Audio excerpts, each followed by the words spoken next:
Hey, ladies and gentlemen, this is Carmine Sabia for Explain America, and a veteran journalist just exposed a massive scandal for former President Joe Biden. Before we get started, if you're not already doing it, please make sure you're at youtube.com/@ExplainAmerica, where you can like, comment, share, and subscribe. It really helps us out. Charles Todd, the former host of Meet the Press, finally admitted what we've all known, that there was a cover-up of Biden's mental decline. At least that's what he says. But he tried to make excuses for it, which I found interesting. He tried to bring in Reagan. He tried to do all kinds of things to make it okay.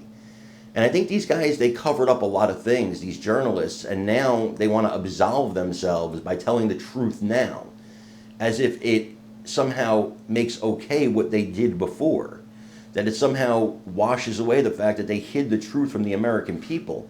This is a massive scandal as far as I'm concerned.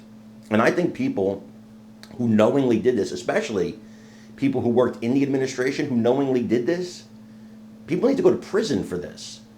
This was a massive scam pulled on the American people, if it's true, and I see no reason why it wouldn't be true, judging by what I've seen so far. Judging by what you people saw. You know what you saw.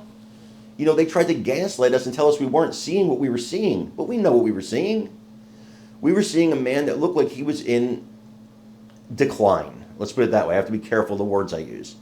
But it looked like he was in decline to me. And I believe it looked that way to you. But you can let me know. I want you to watch this video and let me know what you think in the comments.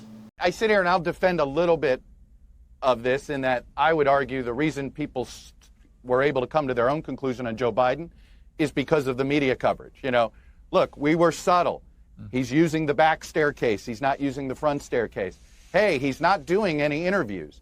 So there was this reluctance to draw the conclusion to say, is he not doing this? And that I agree with. That was held back a lot. I would argue it was also held back a lot back in the late 80s when it was clear Ronald Reagan wasn't necessarily running everything in the White House.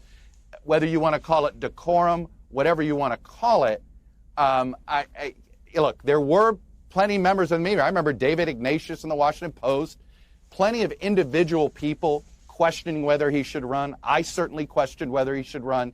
You didn't understand, there were some of that. But I understand the argument about the collective on that front. The only thing I can chalk it up to is this, whatever you want to call it, this fear that some members of the media had sometimes that they would be perceived as helping Trump if they somehow diminished Biden, right? That it was some sort of zero-sum game. And I think this has been the fundamental mistake that many members of the traditional press have done.